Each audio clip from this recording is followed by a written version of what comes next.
Lundi 4 novembre 2019, 20h. Bonsoir à toutes et à tous et bienvenue à cette édition du journal.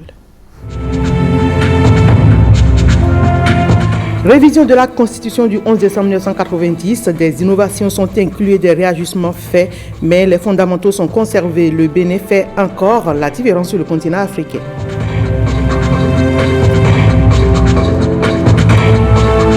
Le mouvement des élites engagées pour l'émancipation du Bénin invite tout le peuple à se mettre ensemble pour un Bénin plus fort. C'est à la faveur de son congrès extraordinaire tenu ce week-end. Pour Moël Bénin, il est impérieux de consolider les acquis démocratiques.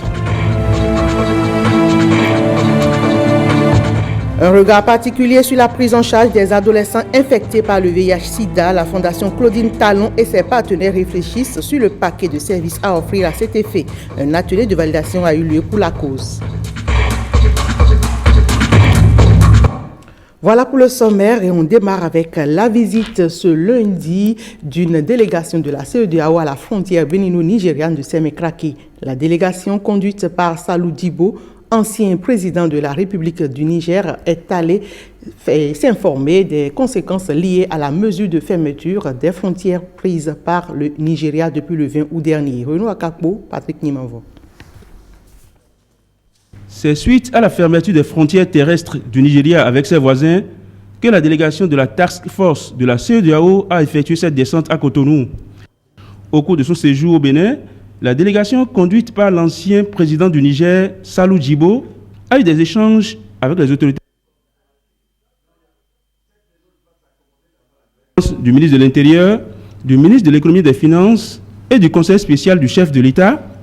Le chef de la diplomatie béninoise a fait aux membres de la délégation de la CEDEAO le point des discussions bien souvent au plus haut niveau intervenues depuis la fermeture le 20 août dernier des frontières terrestres par le géant voisin de l'Est. Cette séance de travail, qui a eu pour cadre le ministère des Affaires étrangères et de la coopération, a permis aux émissaires de la CEDEAO de s'informer des conséquences de cette fermeture et de rechercher ensemble les solutions qui permettent une mise en œuvre des protocoles sur le schéma de libération des échanges de la CEDEAO et la libre circulation des personnes dans la région. À l'issue de cette séance de travail, la délégation de la CEDEAO a effectué le déplacement à la frontière du Sémé-Kraké pour constater de visu l'état actuel de la situation dans cette zone frontalière. Selon un rapport de la Task Force sur les protocoles, sur le schéma de libération des échanges de la CEDEAO et la libre circulation des personnes et des biens, le Bénin est le seul pays à avoir respecté les règles de la libre circulation lors des missions inopinées de plaidoyer et de monitoring entreprises par la Commission dans l'ensemble des 15 pays membres de la CEDEAO. La mission d'information de la Task Force au Bénin s'est achevée sur un point de presse. Ainsi donc au thème de sa mission d'information au Bénin, l'ancien président du Niger a conjointement animé un point de presse avec le chef de la diplomatie béninoise. Nous vous proposons ici quelques extraits de leurs propos. Comme vous le savez, donc, nous sommes là depuis hier après-midi et nous avons effectué depuis ce matin des entretiens. D'abord le matin avec les différents ministres concernés par la libre circulation des personnes et des biens. Donc nous avons fait donc le tour d'horizon par rapport à notre mission. Quelle est notre mission? Notre mission de la Task Force, pour cette fois-ci, c'est pour venir s'informer sur les conséquences de la fermeture des frontières du Bénin et du Niger par le Nigeria. C'est une mission d'information. À l'issue donc de la réunion avec les différents ministres, nous sommes partis voir au niveau de Sémé-Kraké, c'est-à-dire à la frontière, pour voir de visu la réalité sur le terrain. Également au niveau de Sémé-Kraké, nous avons tenu également une réunion avec le personnel sur place, à savoir les agences qui sont là-bas, c'est-à-dire le service des douanes, la police, l'immigration en général. Nous avons également rencontré les transporteurs et également le maire de la commune de Sémé. Donc nous avons fait le tour d'horizon, nous avons posé des questions pour savoir clair pourquoi la fermeture de ces frontières-là et quelles sont les conséquences, c'est-à-dire les impacts par rapport à cette fermeture-là. Nous avons bien noté ce qui a été dit les uns et les autres.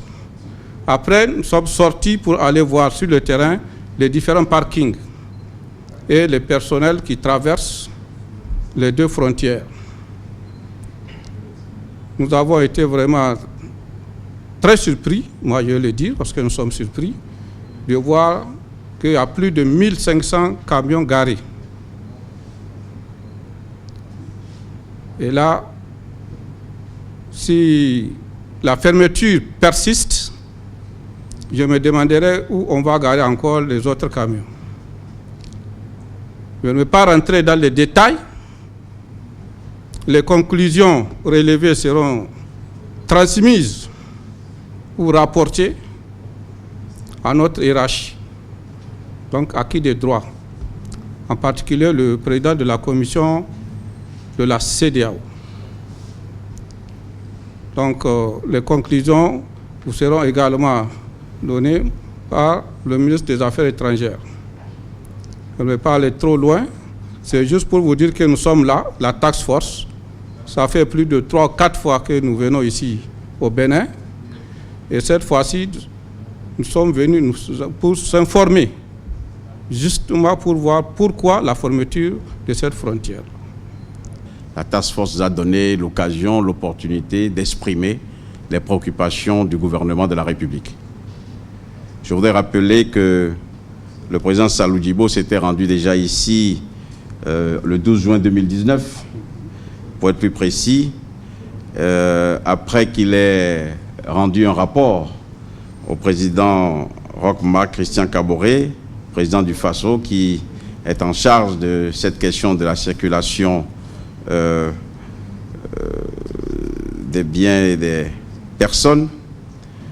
Et cette visite a été réconfortante puisqu'il avait relevé, nous a dit que le Bénin était champion dans le domaine du respect des textes liés à la levée de toutes les entraves à la circulation des biens et des personnes. Au cours de la réunion de ce matin, ce que mes collègues et moi-même avons exprimé était très clair, c'est que notre pays, sous le leadership du président Patrice Talon, n'a pas changé de posture. Nous continuons pas à être de fervents défenseurs de l'intégration régionale. Nous continuons pas à respecter les engagements internationaux de notre pays. Nous continuons par rechercher et entretenir des relations de bon voisinage avec tous nos pays frères. Donc nous n'avons, à la date d'aujourd'hui, pris aucune mesure qui puisse constituer une entrave à la circulation des personnes. Nous n'avons pris aucune mesure qui puisse constituer une entrave à la circulation des biens entre le Bénin et d'autres espaces. En tout cas, de notre côté, aucune mesure restrictive n'a été prise. Je dois rappeler que le Bénin est l'un des pays qui, dès le mois d'août 2016, a aboli le visa d'entrée pour les Africains et qui peuvent donc désormais accéder à notre territoire pour les 3 premiers mois sans aucun justificatif et qui, s'ils souhaitent s'établir au-delà des 90 jours, peuvent accomplir des formalités simplifiées puisque c'est la manière pour le président Patrice Talon de contribuer à la consolidation de l'unité africaine, à l'intégration, non seulement de notre région, mais sur tout le continent. La situation dont a connu la task force aujourd'hui va faire l'objet certainement d'un rapport qui est destiné au chef d'État et de gouvernement de notre espace communautaire. Le président Salou Djibo a eu raison de dire qu'à l'étape d'aujourd'hui, c'est par souci de nous acquitter de l'obligation de rendre compte à notre peuple. C'est en exécution de cette obligation que nous avons souhaité nous exprimer devant la presse pour dire que cette mission est ici. Il faut que les Béninoises et les Béninois le sachent, que cette mission a été accueillie. Il faut que nos compatriotes puissent le savoir et que le président a mobilisé plusieurs de ses ministres et son conseil spécial pour travailler avec cette commission. C'est le signe d'un souci permanent d'ouverture. La main des Béninois reste tendue, ouverte, pour explorer les voies et moyens de surmonter très rapidement cette crise-là. Il n'est un secret pour personne que le chef de l'État a rencontré déjà à plusieurs reprises son homologue, son frère, le président Buhari du Nigeria. Je dois dire qu'en ce qui me concerne, le contact est resté permanent avec mon homologue du Nigeria. Des rencontres sont prévues dans les semaines à venir. Et donc, je veux réaffirmer ici notre attachement aux idéaux, non seulement de l'Union africaine, mais aussi de la CEDEAO.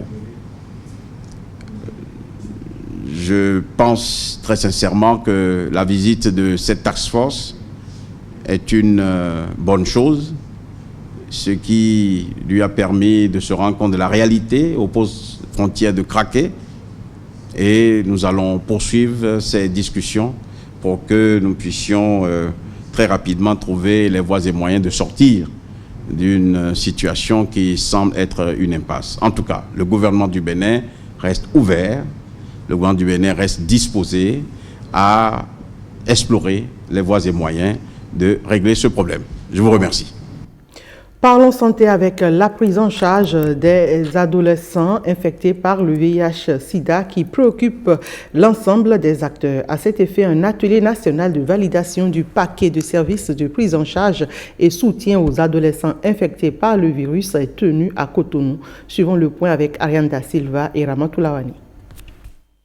Selon l'Organisation mondiale de la santé, plus de 2 millions d'adolescents vivent aujourd'hui dans le monde avec le VIH-Sida, dont 82% en Afrique subsaharienne. Au Bénin, on estime à 4 000 le nombre d'adolescents vivant avec ce virus et seulement 37% ont accès aux antirétroviraux. Ces données témoignent qu'il y a un véritable besoin de développer des stratégies différenciées, non seulement pour le dépistage, mais aussi pour les soins et soutien aux adolescents. Selon les estimations de l'ONU-SIDA, les adolescents sont le seul groupe d'âge où les décès causés par le sida ne diminuent pas significativement, alors que tous les autres groupes d'âge rassemblés ont vu ce chiffre baisser. Le sida est aujourd'hui la première cause de décès chez les adolescents, âgés de 10 à 19 ans en Afrique. Les adolescents constituent donc un groupe très vulnérable en ce qui concerne le VIH-Sida. Plusieurs raisons pourraient l'expliquer. Ceci est en partie dû aux difficultés liées aux spécificités de cette tranche d'âge, ainsi qu'à la fragilité, voire la faiblesse de nos systèmes de santé en termes d'offres de services et de ressources humaines de santé spécifiquement dédiées aux adolescents. Ceci est également dû au fait que les systèmes de collection d'informations tels qu'ils se présentent aujourd'hui ne permettent pas d'avoir des informations précises sur cette cible, les données étant disponibles pour les enfants de 0 à 14 ans et les jeunes de 15 à 24 ans et les adolescents âgés de 10 à 19 ans se superposant entre ces deux derniers groupes. Mais aujourd'hui, grâce aux traitements antirétroviraux, des progrès remarquables ont été enregistrés. Dans la prise en charge du VIH pédiatrique, de multiples facteurs ont contribué à faire passer le VIH, maladie fatale, menaçant la vie des enfants, vers un VIH, maladie gérable et chronique. Un nombre croissant d'enfants atteints du VIH dès le sein maternel peut désormais être mis sous traitement antirétroviral efficace, survivre aux périodes vulnérables de la petite enfance. Un autre impact, un nombre de plus en plus important de femmes enceintes peut bénéficier de régimes antirétroviraux de plus en plus puissants, permettant ainsi de réduire le nombre d'enfants infectés par cette voie. Un autre impact qu'on peut citer, un nombre de plus en plus important d'enfants infectés dépistés précocement grâce à l'accès aux différents tests. Il reste toutefois des défis à relever. C'est ce qui justifie la tenue de l'atelier national de validation du paquet de services de prise en charge et soutien aux adolescents infectés par le VIH. Une initiative de la Fondation Clinton Health Access Initiative et du programme santé de lutte contre le sida appuyé par la Fondation Claudine Talon. Au cours de cet atelier, les participants ont eu droit à une série de communications dont les normes et recommandations internationales en matière de paquets d'offres de services aux adolescents infectés par le VIH. Voyons à présent le grand sujet de l'actualité qui est la révision de la Constitution. Vous le savez, la révision de la Constitution a toujours inquiété les citoyens béninois, mais celle intervenue le 1er novembre dernier n'a pas de raison à susciter de récriminations de la part des populations. Invité sur une émission de la télévision nationale, voici ce qu'en disait l'honorable Oden Aladatin. Il est le président de la commission des lois à l'Assemblée nationale du Bénin. Nous n'avons rien fait de mal à ce pays. Au contraire, les fondamentaux sont maintenus. L'état de droit est resté. Notre capitale demeure Porto-Novo. Notre drapeau demeure le vert, jaune, rouge. Notre devise demeure fraternité, justice, travail. Nous n'avons pas touché à la République. Mieux, nous avons mis dans la Constitution que nul au Bénin ne peut de sa vie, il n'y avait pas le mot de sa vie. Nous avons fait mieux. Nul ne peut être candidat à la présidence s'il a déjà eu 2 mandats au Bénin. Et puis nous avons dit que tout ce qu'on a fait n'induit pas une nouvelle constitution. Est-ce qu'on peut faire plus? Les députés ont raccourci, ont limité le nombre de mandats. Les hommes de la presse par rapport à la HAC, toutes les institutions pouvaient se renouveler, sauf ceux qui sont à la HAC. Les membres de la HAC peuvent être renouvelés une fois. Nous avons dit que le Bénin, la constitution, reconnaît la chefferie traditionnelle. Nous avons institué la Cour des comptes pour ne pas être les derniers de la classe au niveau de la CEDEAO. La peine de mort, nous l'avons constitutionnalisée, qu'il ne faut plus la peine de mort au Bénin. En maintenant donc les acquis, nous avons fait des avancées. Ce dont on avait peur, la Constitution est révisée, notre République demeure et notre Constitution n'a pas été changée. Mais bravo aux 83 députés. Je dis, le peuple n'a qu'à être serein. Merci. Aujourd'hui, c'est un nouveau jour sur le Bénin. Et l'histoire nous renseigne que sur le continent africain, les initiatives de révision de constitution tendent souvent à faire maintenir au pouvoir les présidents. Le Bénin, icône de la démocratie en Afrique, échappe à cette règle.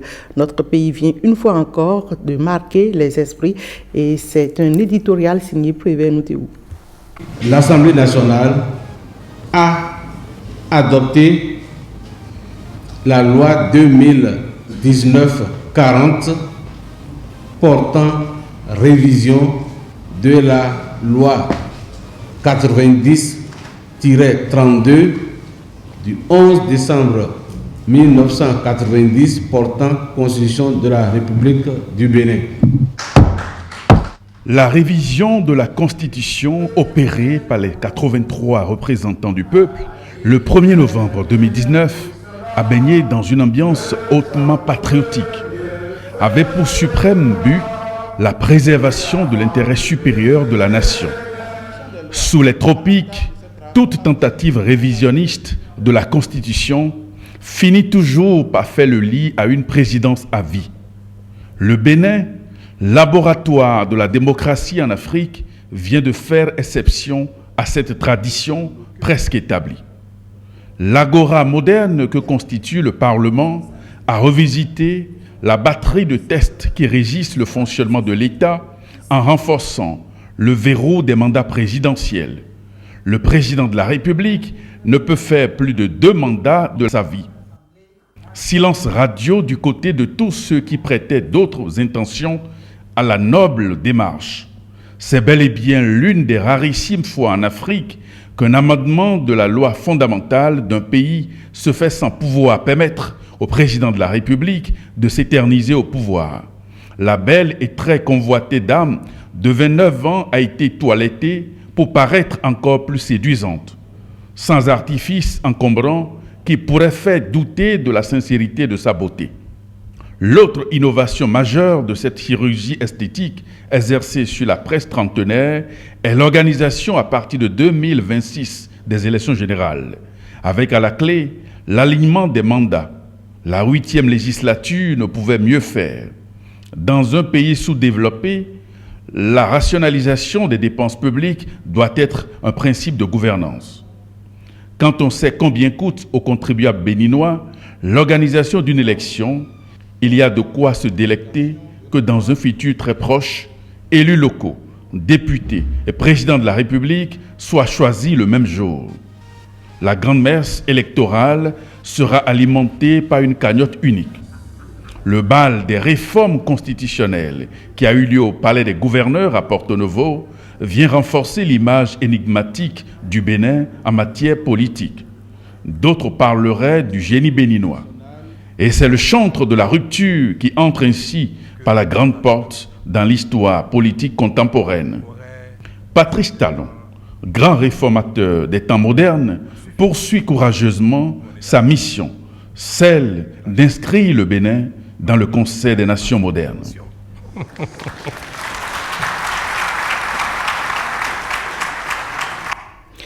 C'est donc chose faite depuis le jeudi dernier. Les députés de la 8e législature ont procédé à la révision de la Constitution béninoise. Ils y ont introduit quelques innovations et procédé à des réajustements. Mais les fondamentaux sont restés inchangés. Voici cette actualité vue par les quotidiens parus ce matin avec William Aguiar. Tout est allé vite au Parlement jeudi dernier.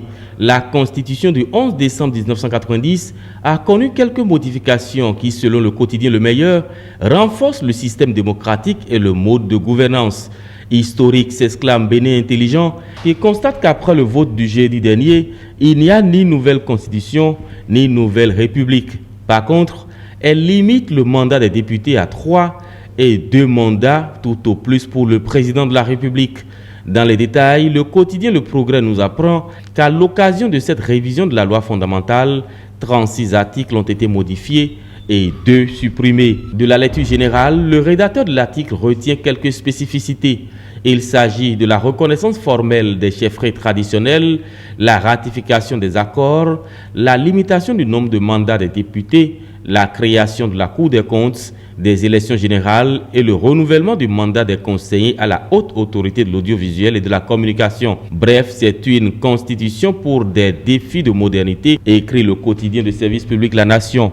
L'événement précis présente d'ailleurs dans ses colonnes la version révisée de la constitution et écrit que le Bénin pose un acte historique. Le Béninois libéré propose dans ses colonnes la réaction de quelques personnalités politiques. Jacques Ayadi du parti Mouel Bénin qui pense que cette révision est une avancée pour le développement. Le député Rachid Igbodamassi salue l'initiative et l'acte posé par la 8e législature. Une législature saluée également par Fraternité qui pense que l'acte posé par les députés avec à leur tête Louis Vlavonou rentre dans l'histoire politique du Bénin comme étant ceux-là qui ont réussi à toucher cette constitution, devenue un fétiche pour le commun des Béninois chaque fois qu'il y a tentative de sa révision. Ce qui fait dire à Défi Info que le mythe, l'obscurantisme et le fétichisme sont tombés et que le Bénin entre dans la modernité. Et selon le quotidien Le Matin, cette prouesse est à mettre à l'actif du président Patrice Talon. Même lecture avec le quotidien Libération qui ajoute que le Bénin a encore étonné le monde et que son statut de modèle de démocratie est confirmé.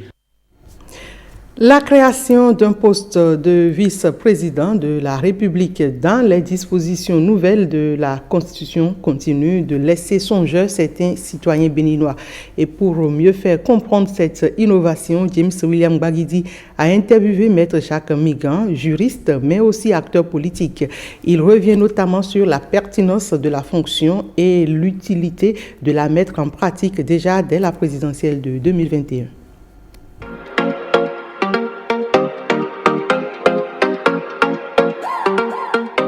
Lorsque nous étions aux assises des 10, 11, 12 derniers, dans le cadre du dialogue politique, nous n'avions pas du tout envisagé la révision de la Constitution, donc encore moins le poste de vice-président. Nous avions demandé que, de manière consensuelle, je dis bien de manière consensuelle, que les élections s'organisent au cours d'une année. Élections présidentielles, législatives, élections communales et municipales. Mais pour y arriver, il faudrait trouver le créneau qui pourrait permettre, en cas de vacances du président de la République, la continuité de son mandat par un vice-président de la République. D'où la création du poste de vice-président.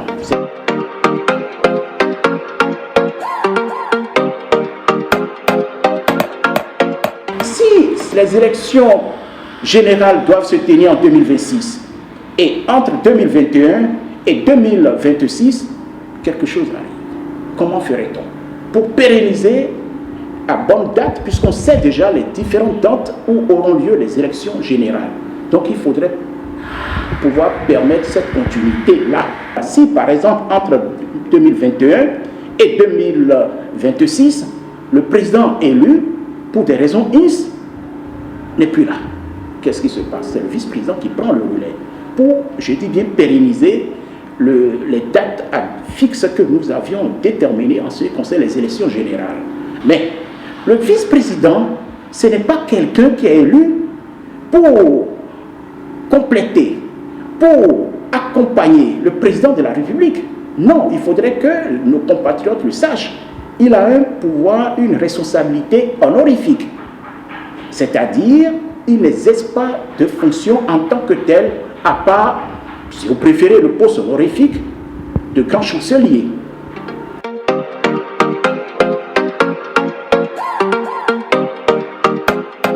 On n'ira pas, on ne va pas retourner aux élections pour élire quelqu'un d'autre. Non, on désignera celui-là.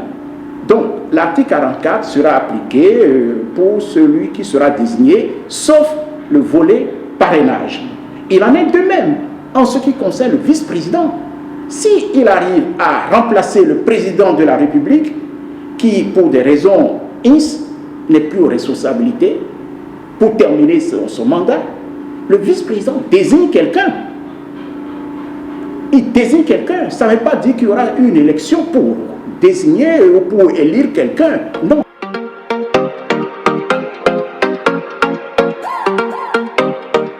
Mais si ça arrive, le constitutionnaliste, ou du moins les experts, nous ont trouvé une solution qui permet au député de parer aussi à ce vide. Automatiquement intervient le président de l'Assemblée nationale. Le président de l'Assemblée nationale prend le relais après avoir bien entendu consulté le président de la Cour constitutionnelle. Et c'est lui qui termine le mandat du président. On continue de parler politique, mais cette fois-ci avec la vie des partis politiques. Le parti Union progressiste étend ses tentacules hors du territoire national. La section France de l'Union progressiste a tenu son assemblée générale élective le samedi 26 octobre à Cergy, en région parisienne. À l'issue de cette journée des travaux, un bureau définitif de 15 membres a été élu. Dr Ubald Assogba est le président de ce bureau de la section France de l'Union progressiste. Reportage.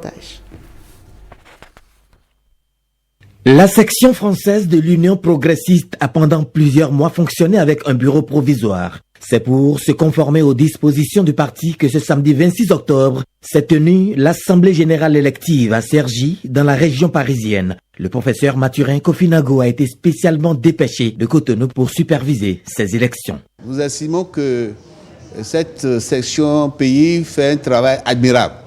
Et nous estimons surtout que ce sera le modèle que les autres sections pays vont suivre.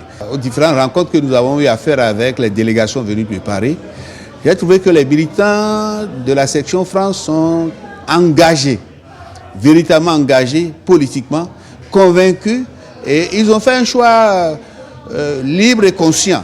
Et je pense que l'Union progressiste peut compter sur la section pays, sur la section France. À partir de ces opérations électives, à partir de maintenant, cette section de France doit se structurer, doit se subdiviser pour créer les sous-sections, pour créer les cellules dans les départements et dans les villes en France. Les participants à cette assemblée générale ont travaillé pendant toute une journée. À l'issue des élections, un bureau de 15 membres a été élu. C'est le docteur Ubald Assogba qui préside ce bureau. C'est un changement dans la continuité parce qu'il était le coordonnateur du bureau provisoire. Dr Gbendoun et la nouvelle secrétaire générale mesurent la tâche qui attend désormais la section UP France. je comprends que cette élection est un pas très important et qu'on nous regarde de très loin sur ce que nous allons faire. C'est une première, comme vous le savez, et de ceci va découler les décisions qui seront prises par rapport aux sections pays. Nous avons fait un travail énorme, physiquement, vraiment énorme, et je tiens à remercier tous ceux qui ont participé à ce travail très intense qui nous a amenés à cette élection. Et maintenant que le plus gros va commencer. Pour la simple raison que nous avons travaillé en surface, c'est-à-dire dans la région parisienne, et qu'on va maintenant partir dans toutes les directions de la France pour faire le travail qui a été fait dans la région parisienne, c'est-à-dire faire adhérer les gens à l'Union progressiste Section France afin de continuer le travail. Maintenant que nos frères de la diaspora nous ont exprimé leur confiance, c'est maintenant que nous allons travailler à faire connaître la doctrine, la philosophie de l'UP à travers la France, à travers la diaspora. Et nous allons travailler à ce que notre pays soit vraiment un pays non seulement révélé dans la sous-région, mais aussi à l'international. Selon les responsables de l'UP, la section de l'Union progressiste de France doit servir de guide pour les autres sections pays afin de répandre l'idéologie progressiste dans la diaspora béninoise. Activité politique toujours avec le congrès extraordinaire du mouvement des élites engagées pour l'émancipation du Bénin, Moël Bénin. Les travaux se sont déroulés ce week-end à Abomey, occasion pour le parti de réaffirmer son attachement aux idéaux de développement prônés par le régime du nouveau départ. La question de consolidation des acquis démocratiques est la chose la mieux partagée à Moël Bénin. Gilles Dansou. Le mouvement des élites engagées pour l'émancipation du Bénin, Moël Bénin, bat le rappel des troupes à l'occasion de ce premier congrès extraordinaire. Ils sont venus des 4 coins du Bénin pour se retrouver ici à Abomey, la cité des Ouégbadiavi. 2 sages conseils sont venus des personnes ressources, à savoir Sylvain Akines Adekpedjou et Jean-Roger Aoyo. Puis les partis politiques invités encouragent Moël Bénin pour les actions entreprises pour l'enracinement de la démocratie béninoise, ceci aux côtés du chef de l'État. La vérité, c'est que le PRD est un parti de la mouvance présidentielle et qui soutient le président Patrice Talon et son programme d'action de gouvernement. La vérité, c'est que le PRD est un parti de dialogue. La liberté est notre credo. La démocratie, notre combat. Quand on rêve seul, ça peut devenir chimère. Mais quand on rêve ensemble, ça peut plus vite devenir une réalité.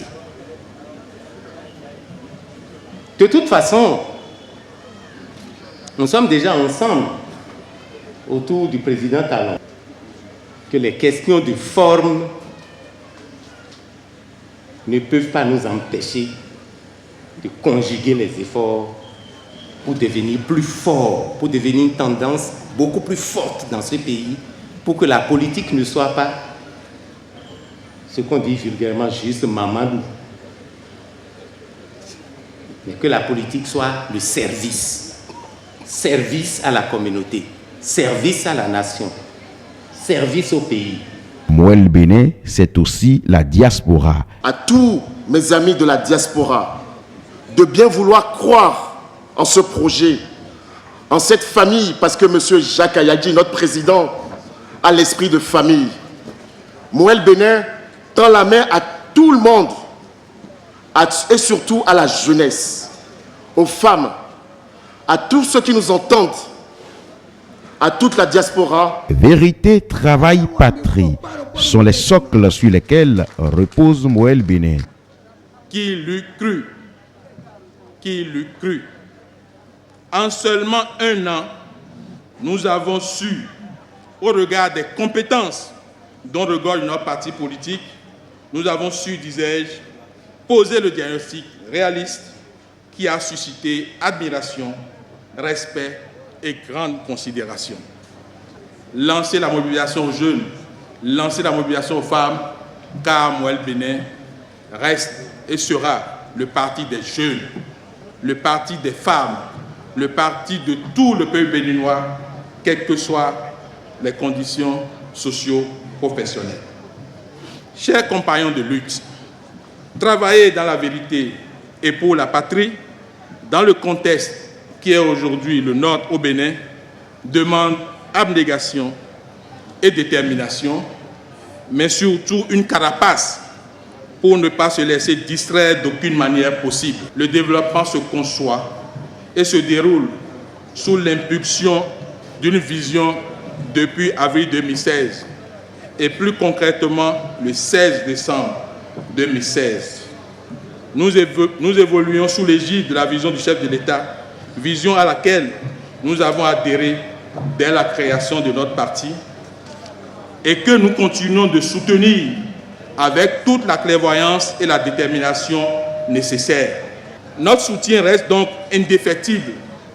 Notre pays est en chantier, du nord au sud et de l'est à l'ouest, avec une rigueur dans la qualité et la durabilité des travaux. L'eau potable est disponible presque partout, notamment dans les collines où il y a seulement quelques années, elle était presque de l'or. L'électrification du pays est en marche et le délestage qui était la règle hier est aujourd'hui l'exception. L'évidence est donc là que nous poursuivons notre marche avec le chef de l'État et son gouvernement, et dans cette logique, j'invite tous les militants et sympathisants de Moelle Bénin à travailler dans ce sens afin de mériter encore mieux notre dénomination d'élite engagée pour l'émancipation du Bénin. Ce congrès aura donc tenu toute la promesse des fleurs. Et le 20h de ce lundi 4 novembre 2019 se referme ainsi. Merci de l'avoir suivi. Retrouvez nos différentes éditions sur notre plateforme www.otb.bj. Merci à chacun et à tous et bonne soirée.